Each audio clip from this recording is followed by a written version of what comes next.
সাহরি ও ইফতারে কোনো দোয়া আছে কিনা? সাহরি এবং ইফতারের দোয়া আছে, বিশেষ করে ইফতারের দোয়া আছে, সাহরির জন্য আলাদা কোনো দোয়া নেই। ইফতারের দোয়া হলো বিসমিল্লাহ বলে ইফতার শুরু করবেন, আর ইফতার করার পরে দোয়া করবেন যাহাবাজ জামা ওয়াবতাল্লাতিল উরুক ওয়া সাবাতাল আজরু ইনশাআল্লাহ। যাহাবাজ জামা ওয়াবতাল্লাতিল উরুক ওয়া সাবাতাল আজরু ইনশাআল্লাহ। আল্লাহুম্মা লাকা সুমতু আলা রিজকিকা আফতারতু, এটাও হাদিসে আছে।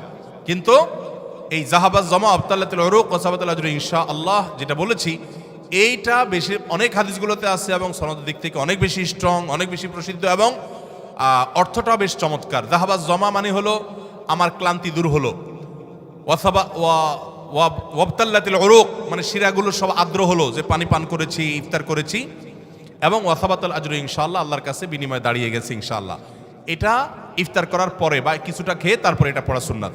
যাহাবাজ জমা ওয়াবতাল্লাতিল উরুক ওয়াসাবাতাল আজরু ইনশাআল্লাহ। আর ইফতারির একবারে শেষের দিকে আপনার এই ইফতারের শেষের দিকে বা ইফতার শেষ করে তারপর এটা পড়বা। সাহরির জন্য আলাদা কোনো দোয়া আছে বলে আমার জানা নেই, তবে ওইটা দোয়া কবুলের সময় সাধারণ যে কোনো দোয়া আল্লাহর কাছে করবো।